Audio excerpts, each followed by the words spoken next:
Let's speak to the opposition. Sir James Cleverley's here, Shadow Housing Secretary. Good to have you with us. So we're just hearing there from Josh McAllister that Jess Phillips has the backing of the Prime Minister, the Home Secretary. What do you think should happen? Well, we're listening to victims, and it's quite clear from what those victims are saying that they have lost confidence in the system, they've lost confidence in the process, they've lost confidence in Jess Phillips. And I completely recognise that Jess has been a champion of this issue for many years, and I'm not taking that away from her. But ultimately, to get the most out of this inquiry, the victims that should be at the heart of this have got to have full confidence in that inquiry. That is not what we're seeing. So should she remain in her position? Well, I can't see that she can, because the victims, a significant number of the victims, are saying that they have lost confidence in her and therefore, by extension, the process. And we need this to work. The government have had to be dragged to this position. They didn't want a national inquiry. They didn't want it to be a formal inquiry. They didn't want it to be a judge-led inquiry. And at every stage, they have been forced into these positions. They were asking about whether this should be expanded and, by extension, therefore diluted. And look, if it had just been an isolated question, I think the point that Josh made would be legitimate. But this is a pattern of behaviour where the government has consistently tried to avoid or dilute this process. And it is unsurprising, therefore, that a number of the victims have lost confidence, and we need them to regain confidence.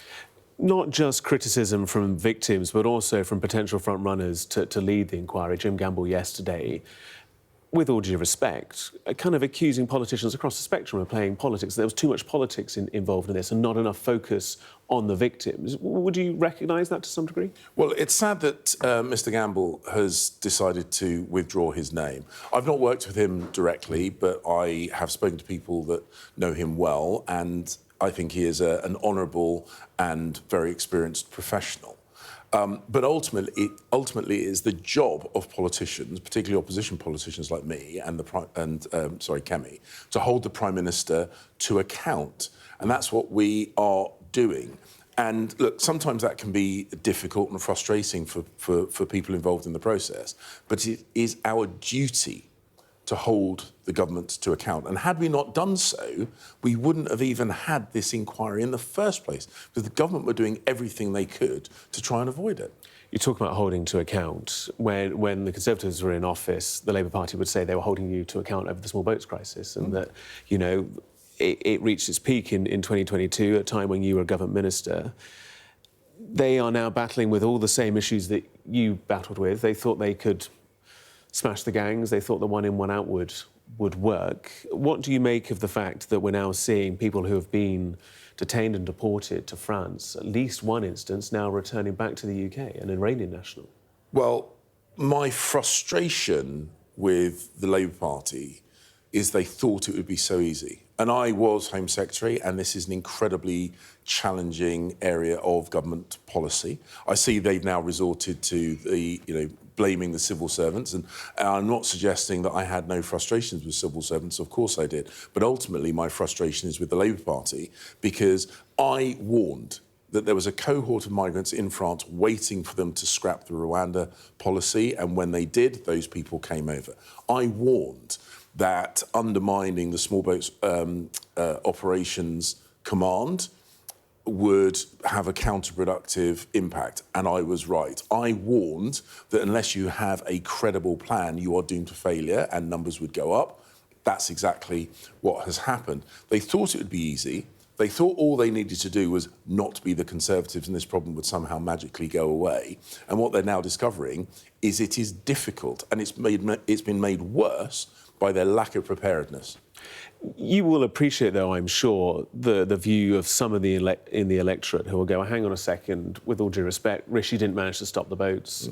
You, as Home Secretary, had many of the same issues, tens of thousands of people coming across the channel. The Prime Minister's not managed to smash the gangs. They've not managed to make the one in, one out work because only 42 people have gone. the average boat now carries 55, so we've not even done a small boat's worth. You will appreciate, I'm sure, from some people in the electorate's point of view, that this is an issue not just confined to Labour, but the two main parties. And you can see maybe why people are going, well, hang on, Reform might not have had an opportunity to prove themselves. Let's give them one, because it's been a crisis now for years. Well, I completely understand people's frustration, totally understand people's frustrations. I would say that the Labour Party is proving that just chucking out some loose headlines and completely incoherent policy announcements is not how you deal with this. And I really don't think that Reform, which, yeah, they're good at grabbing headlines. Nigel Farage is great at grabbing headlines, but he's never run anything. That is not going to be the answer to this challenge. We have got a credible plan. We are not pretending it's going to be easy. Rwanda was a credible plan. Nobody went, apart from some volunteers. Well, the point was the legal process, heavily reliant on the ECHR, blocked and delayed, which a general election blocked and delayed it. Well, ultimately, the general election had to happen at some point, and the fact is, Rwanda could have been operational much earlier had it not been for the legal actions, which is one of the reasons why we have got to have a significant reset on a whole load of the international agreements around migration, because they were designed for the period immediately after the Second World War, before social media, before commercial evil people smuggling gangs. So we need a reset on that. But I have absolutely no doubt that the fact that the Labour Party arrogantly believed that they could achieve more by doing less is a significant part of the reason why the numbers are as bad as they are. And the number yesterday is 36,886. That's 70 more than the entirety of 2024. Your reaction to it? It is. It's... Look, and as I say, my frustration is they didn't have a plan. They had... The opposition is about planning time. That is a big part of what you do. You hold the government to account and you plan what you would do. We are going through our plans. We are going through our plans about border control, about leaving the ECHR, about putting the legal structures in place so we can deal with this issue. Labour did none of those things, and unsurprisingly, this year's figures already are worse than the whole of last year's and on course to perhaps be the worst figures ever. Let's talk about your current beat, shall we? Because we're kind of talking a little bit about some of the stuff that you used to kind of tackle on a daily basis. Housing, you want to reference stamp duty, hey?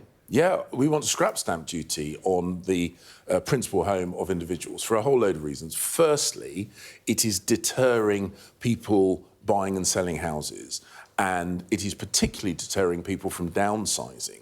So in every town and city and probably a number of villages across the country, there will be houses, family-sized houses, with perhaps an elderly couple whose kids have moved away decades ago, who don't want to downsize. They're intimidated by stamp duty.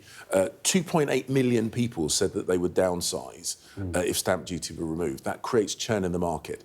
Each one of those transactions triggers about £16,000 worth of additional economic activity.